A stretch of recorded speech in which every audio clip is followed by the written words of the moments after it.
JPJ Tamil cotton சொந்தங்கள் அனைவருக்கும் என் அன்பான வணக்கம். நம்ம சேனலில் தொடர்ந்து சப்ஸ்கிரைப் பண்ணி பார்க்குற அனைத்து நல்லுள்ளங்களுக்கும் ரொம்ப பெரிய நன்றிங்க.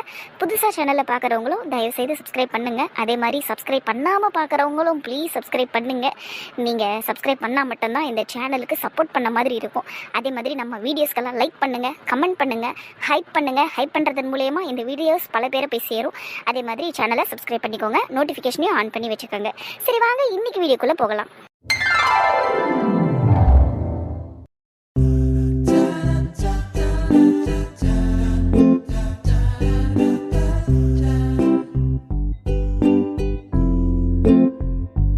ஏன் அத்தை, நானும் இங்கே வந்ததுலேருந்து கவனிச்சுக்கிட்டு இருக்கேன். என்ன மட்டுமே உட்கார வச்சு சாப்பாடு போட்டுக்கிட்டு இருக்கீங்க. என் கூட யாரும் சேர்ந்து சாப்பிடக்கூடாதுன்னு முடிவு எடுத்திருக்கீங்களா? அப்படியெல்லாம் இல்லை மாப்பிள்ள, வந்து உங்களை தானே மொதல் கவனிக்கணும். அதனால தான் ஃபர்ஸ்ட் உங்களை சாப்பிட வைக்கிறோம். நீங்கள் சாப்பிடுங்க. எனக்கு எல்லாரு கூடயும் சேர்ந்து உட்காந்து சாப்பிட்டா கம்ஃபர்டபுளாக இருக்கும். பட் எல்லாரையும் வேடிக்கை பார்க்க வச்சு சாப்பிட்றது கொஞ்சம் சங்கடமாக இருக்கு. உங்க கூட நாங்களாம் உட்காந்து சாப்பிட்டா உங்களுக்கு சப்பாத்தி பத்தாம போயிடுங்க. அதனால தான் எங்கள் அம்மா உஷாரா உங்களை முன்னாடி உட்கார வச்சிருச்சு. என்ன பண்ணி தலையில கையை வச்சுக்கிட்டு உட்காந்துருக்கிறேன். நான் சொல்றது உண்மைதானே? வாயை மூடேண்டி பைத்திய மாதிரி ஏதாவது பெணத்திக்கிட்டு. நீங்க சாப்பிடுங்க மாப்பிள்ள, சீக்கிரம் சாப்பிடுங்க மாப்பிள்ள, அப்பதானே எங்களுக்கு கிடைக்கும். நீ இருக்கியே. ஓகே, நான் சாப்பிட்றேன், சீக்கிரமா சாப்பிட்றேன். என் புருஷன் சிரிக்கும் போது முகமெல்லாம் அப்படியே புதுசா பூத்த பூ மாதிரி அழகா மலர்ச்சியா இல்ல?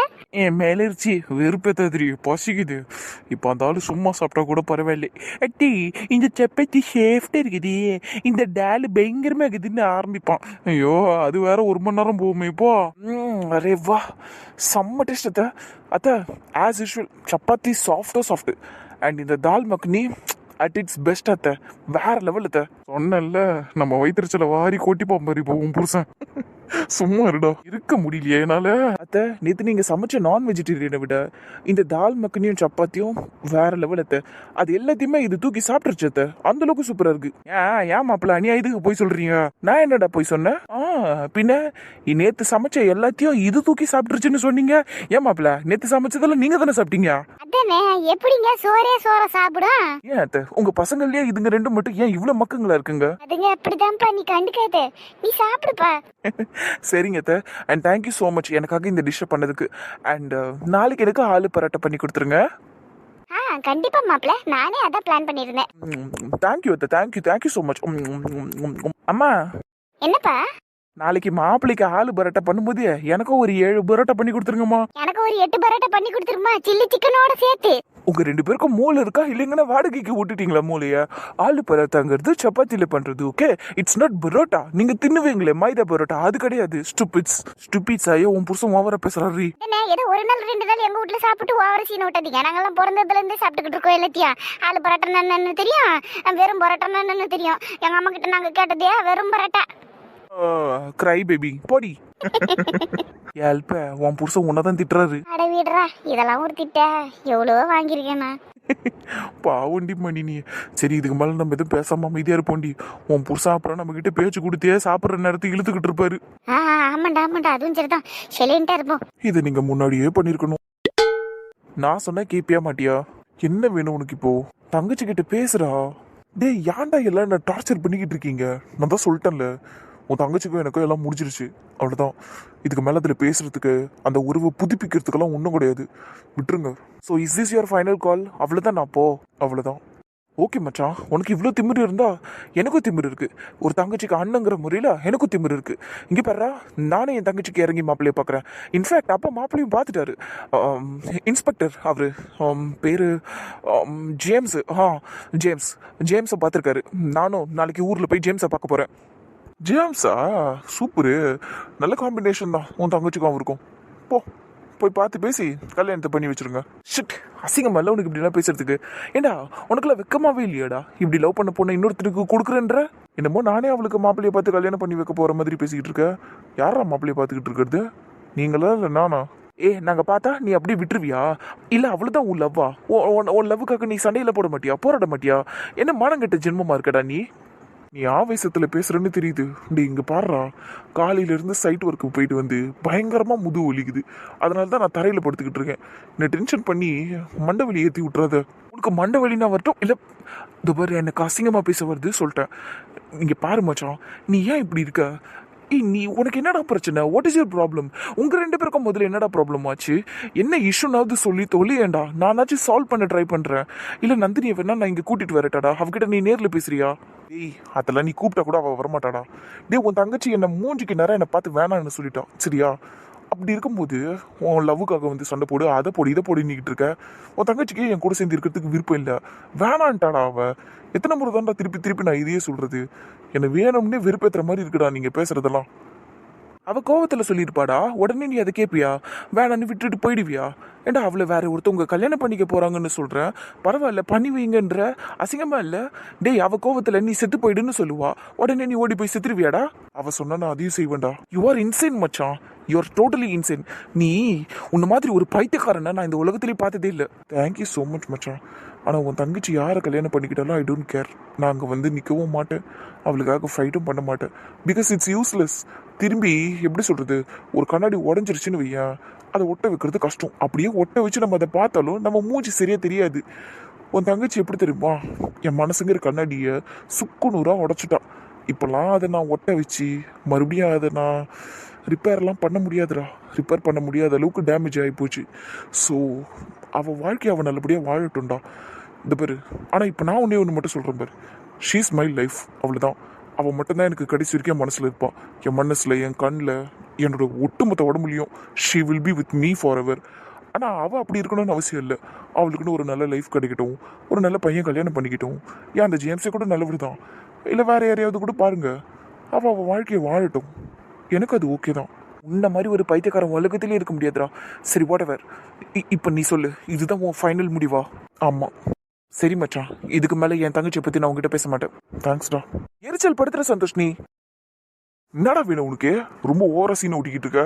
நான் தான் சொல்கிறேன்ல, என் முடிவை சொல்லிட்டேன்ல, அப்புறம் எதுக்கு சும்மா நொய்யி நொய்யின்னு திரும்பி திரும்பி அதையும் பேசிக்கிட்டு இருக்க? என்ன என் தங்கச்சி நீ உடம்புல வச்சிருப்பியா? சாரி மனசுல வச்சிருப்பியா? ஆனா நீ அவளை வேணான்னு சொல்லுவியா? இன்னொருத்தனுக்கு கல்யாணம் பண்ணி கொடுக்கறதுக்கு சரின்னு சொல்லுவியா? டேய் கல்யாணத்துக்கு முன்னாடி நான் உன் தங்கச்சி கூட தானே வேணான்னு சொன்னேன், ஆனா இப்போ அவ கூட தானே சேர்ந்து வாழ்ந்துகிட்டு இருக்கா.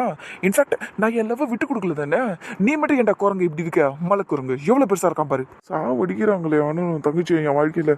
டேய் போய் தூங்குடா, இதனால காலையில் பேசிக்கலாம். போடா, இதுக்கு மேலாம் உங்ககிட்ட பேசுறதுக்கு ஒன்றும் இல்லை. பைத்தியக்காரன், சீக்கிரமாவே பைத்தியம் முடிச்சு சாவ போறடா நீ. சந்தோஷமா சாவான்டா இந்த சந்தோஷ். செத்துரு. எவ்வளோ டென்ஷன் ஆகுற. போடா போய் பாலை குடிச்சிட்டு தூங்கு போ. தெரியண்டா, நீ பொத்திக்கிட்டு நான் கிளம்புறேன். ஏன் இவ்வளோ சீரியஸா இருக்கீங்க? எல்லாம் உன் அண்ணனால தான், அவன்கிட்ட போய் கேளு. சரி கேக்குறேன், இப்போ நீங்க இந்த பாலை குடிங்க. பார்த்து பார்த்து மெல்ல மெல்ல, கோவத்தெல்லாம் பால்ல கட்டக்கூடாது. தெரியும் போடி. அப்படியே உனக்கும் உன் அண்ணனுக்கும் மட்டும் தான் எல்லாம் தெரியுங்கிற மாதிரி பேசாத. இதுக்கு மேல நம்ம பேச்ச வளர்க்க வேணாம். சரிங்க மனோஜ், நீங்க பொறுமையா பால் குடிச்சிருங்க, அதுக்கப்புறம் நம்ம பேசுவோம். இப்ப சொல்லுங்க, என்ன பிரச்சனை உங்களுக்கு? நீயும் உன் அண்ணனும் தான் பிரச்சனையா இருக்கீங்க. சரி நான் என்ன பண்ணேன், என் அண்ணன் என்ன பண்ணாரு? நடக்கிற எல்லா பிரச்சனைக்கும் நீங்க தான் காரணம். நீங்க மட்டும் உருப்படியா இருந்திருந்தீங்கன்னா இவ்வளோ ப்ராப்ளம் இருந்திருக்காது. உன் அண்ணன் என்னடனா பைத்தியம் பிடிச்ச மாதிரி பேசிக்கிட்டு இருக்கான். நந்தினி அவனுக்குள்ள இருப்பாளாம், ஆனா நந்தினி கூட அவன் இருக்க மாட்டானா. லூசு பையன். அது ஒரு அதிசயமான லவ்ங்க, அதெல்லாம் உங்களுக்கு புரியாது, சொன்னா விட்டுருங்க. இல்ல பரவாயில்ல, சும்மா சொல்லு, நான் கேட்கறேன். அப்படி என்னதான் அவன் லவ் பண்ணிக்கிட்டு இருக்கான்? எனக்கு ஒன்றும் புரியல. லவ் பண்ணா அந்த பொண்ணு கூட சேர்ந்து வாழணும். ஸோ என்ன ப்ராப்ளமா இருந்தாலும் சேர்ந்து சரி பண்ணிக்கணும். ஆனா ஒன்னு என்னன்னா, நந்தினி வேணாம், அவள் வேற யாரு கூடயாவது வாழட்டும், அவள் எனக்குள்ள வாழ்ந்துட்டு போட்டோங்கிறான். இது என்ன மாதிரியான லவ்?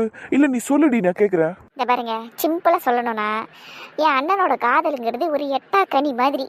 எட்டா கனினா? சொல்றேன். இப்ப மாமரம் ஒண்ணு இருக்குன்னு வச்சுக்கோங்க. மாமரம்னா மேங்கோ ட்ரீயா? Correct correct. மாங்காய் மரம்னு சொல்லியிருந்தா ஈஸியா கண்டுபிடிச்சிருப்பீங்க.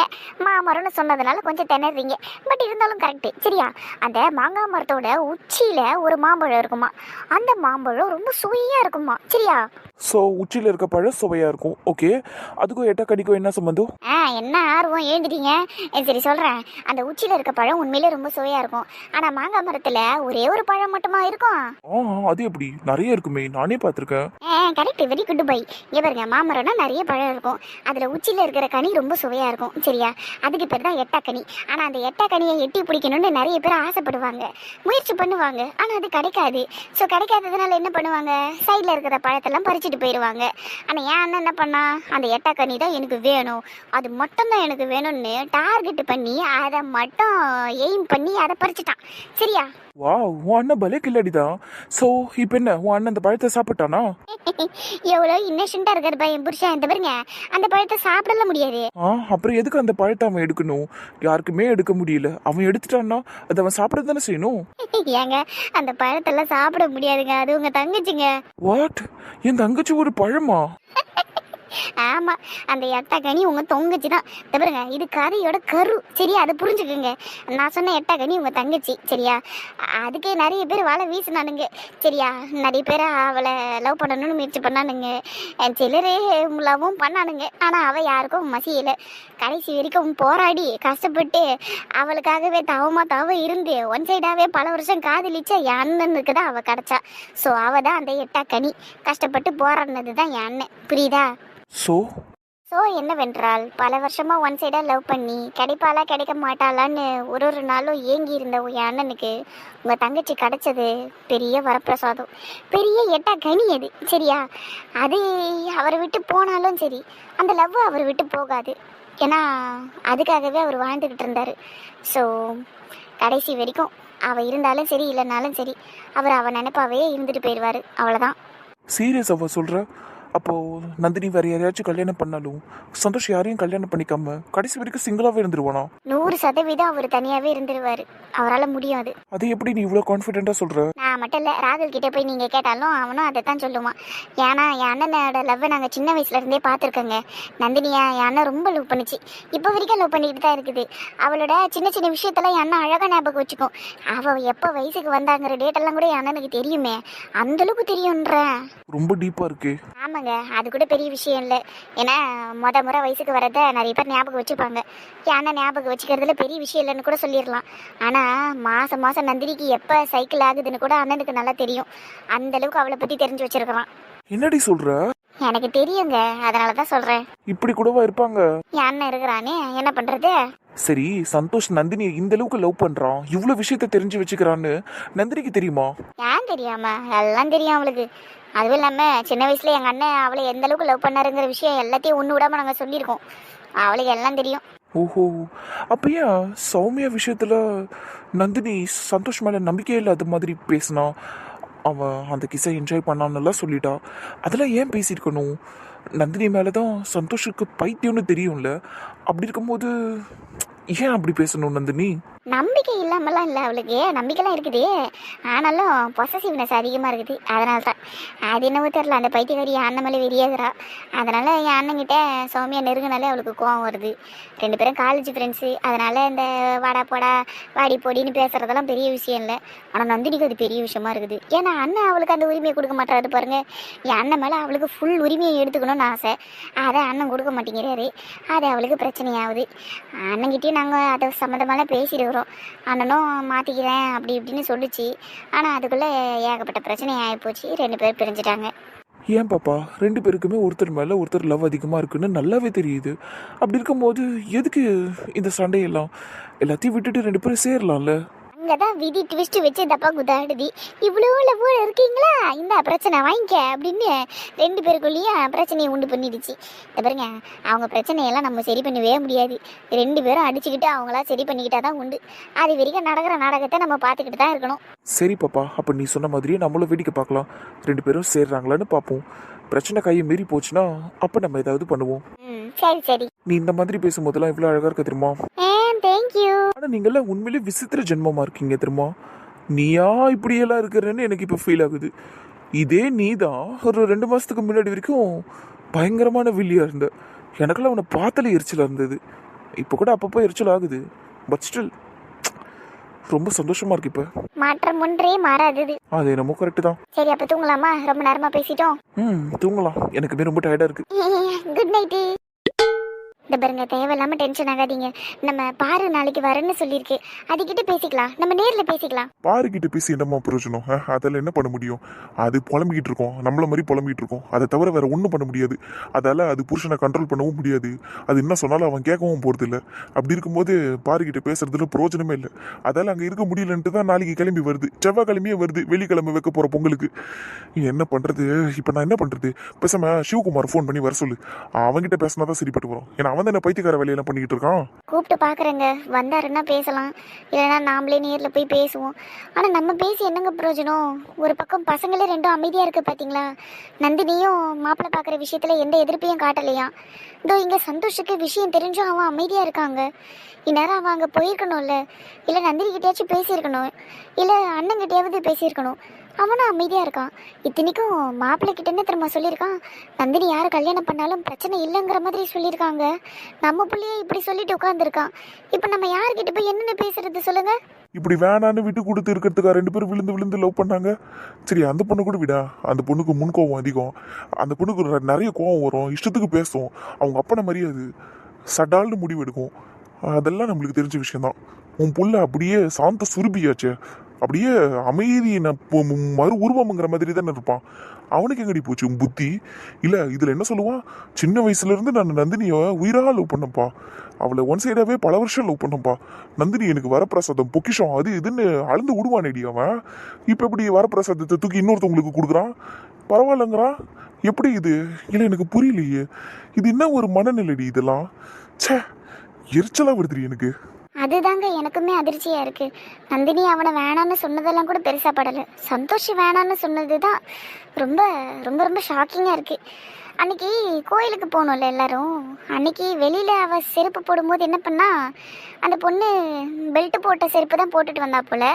அந்த பெல்ட்டை மாட்டுறதுக்கு அவள் ரொம்ப சிரமப்பட்டா. சந்தோஷத்தை பார்த்துட்டு உடனே குனிஞ்சி அவள் காலை பிடிச்சி செருப்பை மாட்டி விட்டாங்க. குழந்தைக்கு செருப்பு போடுற மாதிரி போட்டு விட்டான். அந்த அளவுக்கு அவகிட்ட இருக்கான். அப்படி இருக்கும்போது எப்படிங்க வேணாம்னு சொல்ல முடியும்? உன் புள்ள ஒரு விசித்திர பிறவியா இருக்கானேடி, என்ன பண்றது? ஆனா ஒண்ணு மட்டும் சொல்ற ஷில்பா, உன் புள்ள நந்தினியை தவிர வேற எந்த புண்ணிய வாழ்க்கையில ஏத்துக்க மாட்டான். அது எனக்கு நல்லா தெரியும். அதனாலதான் எனக்கு இப்போ ரொம்ப பதட்டமா இருக்குது. சந்தோஷோட வாழ்க்கையை நினைச்சு உண்மையிலே ரொம்ப பயமா இருக்கு எனக்கு இப்போ. இந்த வரி காலையில் அர்ச்சனா வீட்டுக்கு நான் கிளம்புறேன், நீயும் என் கூடவே வந்துரு. வெள்ளிக்கிழமை ஷில்பா கோயிலில் பொங்க வைக்கிறாள்ல, அதனால் நான் நாளைக்கே போகிறேன் அப்படின்னு சொல்லியிருக்கிறேன் அவர்கிட்ட. போன்னு சொல்லிட்டாரு. நீயும் என் கூட வந்துரு, சரியா? அப்படியே அங்கே வந்து அவங்ககிட்ட பேசுடி. எவங்கிட்ட பேச சொல்ற? ஏம்மா இப்படி பேசின்னு இருக்கிற? என்ன பிரச்சனை போயின்னு இருக்குதீங்க? நீ யார்கிட்ட பேசணும் இந்த பிரச்சனையெல்லாம் சரி பண்ணுறதுக்கு? அவங்களாண்ட வந்து பேசு, அவ்வளோதான். நீ கிளம்பி வா நாளைக்கு என் கூட, அவங்ககிட்ட பேசு. பேசி இதுக்குன்னா முடிவுன்னு கேளு அவங்ககிட்ட. மா, நீயும் என்ன மாதிரி ஒரு பொண்ணாக இருந்துட்டு தானே இந்த ஸ்டேஜில் வந்து உட்காந்துன்னு இருக்கிற. உனக்கு என் மனசு புரியவே புரியாதா? நீ சொல்கிற அவன் என்னை வேணும்னு சொல்லிட்டான், நான் யாரை கல்யாணம் பண்ணாலும் பிரச்சனை இல்லைன்னு சொல்லிட்டான். அப்படி இருக்கும்போது அவங்ககிட்டயே வந்து நான் நியாயம் கேட்கணுமா? இல்லை, என்னை பார்த்தா உனக்கு எப்படி தெரியுது? இதெல்லாம் புரியாமல் இல்லடி பைத்தியக்காரி. நீ பாட்டுன்னு ஒன்று நினச்சிக்கின்னு பேசாத. இங்கே பாரு, எனக்கு எல்லாம் தெரியும். ஆனாலும் நம்ம வாழ்க்கையை காப்பாற்றிக்கணும்னா நம்ம தானே வந்து பேசணும். அதுவும் இல்லாமல் நீ நியாயம் கேட்கணும்ல அவங்ககிட்ட. அது எப்படிரா நீ அப்படிலாம் சொல்லலாம்? நீ எப்படி என்னை விட்டு கொடுத்துருவேன்? நீ அவங்ககிட்ட வந்து சட்டையை பிடிச்சி சண்டை போடணும் இல்லடியே. அதுக்கு தான் உன்னை கூப்பிட்றேன் நான். நீ வா, உன் நியாயத்தை கேளு. நான் யாரை கல்யாணம் பண்ணிக்கிட்டாலும் பரவாயில்லன்னு சொன்ன ஆளுக்கிட்ட நான் என்ன நியாயத்தை எதிர்பார்க்க முடியும்? அப்படியே நான் வந்து கேட்குறேன்னு கூட வச்சுக்கேன். அந்த ஆள் என்ன சொல்லுவான் தெரியுமா? நீ தானே வேணான்னு சொல்லிட்டல, அப்புறம் என்னடி உனக்கு அப்படின்னு கேட்பான். அது ஒன்று போதாதா? என் வாழ்க்கை அவ்வளோதான், டோட்டலாக முடிஞ்சு போயிடுமா? அந்த டைமே முடிஞ்சு போயிடும். அந்த ஆள் அப்படி பேசிட்டானா, பேசவும் செய்வான். ஏன்னா அப்படிப்பட்ட ஆள் தான். ஏன்னா அந்த ஆள் தான் டைம் பார்த்து சுருக்கு சுருக்குன்னு குத்துவாம்மா அவன். உனக்கு அந்த ஆளை பற்றி தெரியாதுமா. அவன் சரியான மா. என்கிட்ட இதுக்கு மேலே எதுவும் பேசாதம்மா. இதை பற்றி இனிமேல் பேசவே தேவையில்ல. எவ்வளோ முறை துவைச்சு போட்டாலும் இந்த சட்டையிலேருந்து அவரோட வாசனை போகவே இல்லை. இன்னும் அப்படியே தான் இருக்குது. ஆனால் இனிமேல் இந்த ஷர்ட்டில் உன் வாசனை வரக்கூடாது. அதுக்கு இந்த ஷர்ட்டே இருக்கக்கூடாது. அப்போ நான் என்ன பண்ணணும்? இது கிழிச்சு போடணும். கிழிச்சு குப்பையில் தூக்கி போடணும்.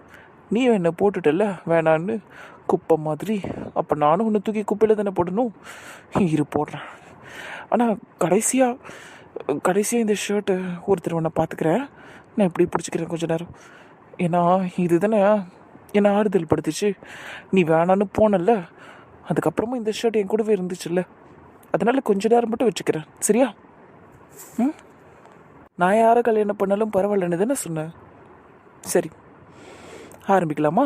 உன் சட்டையை கட் பண்ணலான்னு பார்த்தா என் சட்டையில் இருக்க நூல் வெளியே வருது. சரி, ஃபஸ்ட்டு அதை கட் பண்ணுவோம், அதுக்கப்புறமா உன் சட்டையை கட் பண்ணுறேன். எங்கேருந்து ஆரம்பிக்கலாம்? உன் சட்டை கையிலேருந்து ஆரம்பிக்கலாமா, இல்லை காலர்லேருந்து ஆரம்பிக்கலாமா? வேணாம், காலர் எனக்கு ரொம்ப பிடிச்ச இடம், அதனால் நான் ஃபஸ்ட்டு கையிலேருந்தே ஆரம்பிக்கிறேன். பரவாயில்லையே, கத்திரிக்காய் நல்லா ஷார்ப்பாக தான் இருக்குது. நல்லா கட் பண்ணிடலாம். ஒரு பிட்டு விடாமல் ஒட்டு மொத்தமாக கட் பண்ணிடணும். என்னதான் இருந்தாலும் இதை கட் பண்ணும்போது கொஞ்சம் மனசு வலிக்க தான் செய்யுது இல்லை? இத்தனை நாளாக பக்கத்துலேயே வச்சுக்கிட்டு இருந்தேன், வேணுங்கிறப்பெல்லாம் எடுத்து போட்டுக்கிட்டேன். இதை வச்சு எவ்வளோ பண்ணேன் நான். கட் பண்ணும்போது கஷ்டமாக தான் இருக்குது. அந்தாளுக்கிட்டேயும் என் துப்பட்டா இருக்குல்ல, அந்தாள் வச்சிருப்பானா இல்லை தூக்கி போட்டிருப்பானா? தூக்கி போட்டிருப்பான்.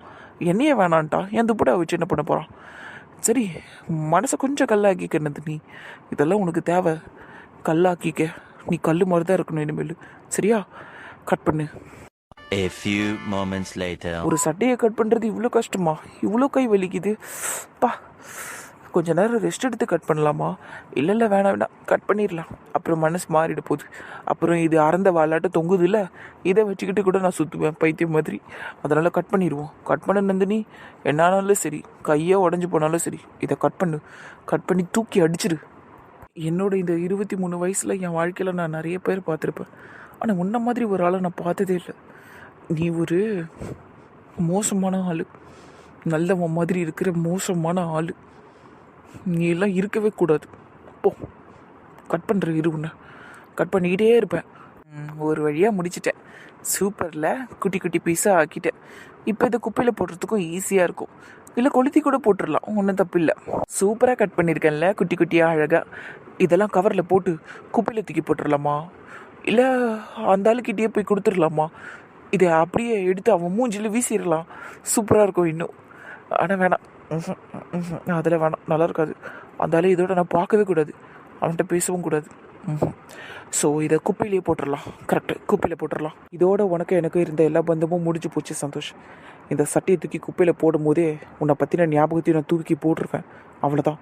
இனிமேல் நீ யாரோ நான் யாரோ. உன் அப்பா உங்ககிட்ட மாப்பிள்ளை பார்க்க போகிறேன்னு சொல்லும்போதே நீ ஓடி வந்திருக்கணும் என்கிட்ட. இல்லை ஒரு ஃபோனாச்சும் பண்ணி சொல்லியிருக்கணும், இந்த மாதிரி எங்கள் அப்பா இப்படி எல்லாம் புத்தி கட்டத்தனமாக பண்ணுறாரு, நீ எப்படியாச்சும் இதெல்லாத்தையும் வந்து தடுத்து நிறுத்துன்னு சொல்லியிருக்கணும். சொன்னியா? ஏன் சொல்லலை? அப்போ உனக்கு நான் வேணான்னு தானே அர்த்தம். அப்போ நீ என்னை உண்மையிலேயே தூக்கி போட்டேன்னு தானே அடி அர்த்தம். ஏண்டி, தாலியை கோவத்தில் கழட்டி தூக்கி அடிச்சேன்னு பார்த்தா உண்மையாகவே தூக்கி அடிச்சுக்கிறேடி நீ என்ன? அவ்வளோதான். அப்போ நான் ஒன்று தானே அடி கேட்குறேன், பதிலாக சொல்லலாம். வாயை திறந்து பேசண்டி. அது சரி, நீ எப்படி பேசுவ? நீ தான் இங்கே இல்லையே. நான் பைத்திய மாதிரில தனியாக பேசிக்கிட்டு இருக்கேன். கூடி சீக்கிரத்தில் பைத்தியக்காரனாகவும் ஆயிடுவோம் போல இருக்குடி உன்னால். ஐயோ, இப்போ நான் என்ன நந்தினி பண்ணணும்? நான் அங்கே வந்து நிற்கணுமா உனக்காக? வந்தா நீ என் கூட வந்துடுவியா? இல்லை உங்கள் அப்பா கிட்ட எதிர்த்து பேசுவியா? இதையெல்லாம் பண்ணாதப்பான்னு சொல்லுவியா? இல்லை நான் சொன்னதை உங்கள் அப்பா கேட்பாரா? இல்லை நான் பேசுகிறதுக்கு நீ தான் முதல்ல சம்மதிப்பியா? இதெல்லாம் பண்ணாதீங்கன்னு நான் உங்கள் அப்பா கிட்ட பேசினா நீ சம்மதிப்பியாடி? அதுக்கு நீ தான் என்ன வேணான்ட்டல்ல. இப்போ நான் என்ன உரிமையில் வந்து நிற்கிறது? எனக்கு ஒரு பதில் வேணும்டி. ஒன்று நீயே எனக்கு கால் பண்ணு, இல்லை ஒரு மெசேஜ் பண்ணு. அடுத்த நிமிஷமே நான் அங்கே வரேன்.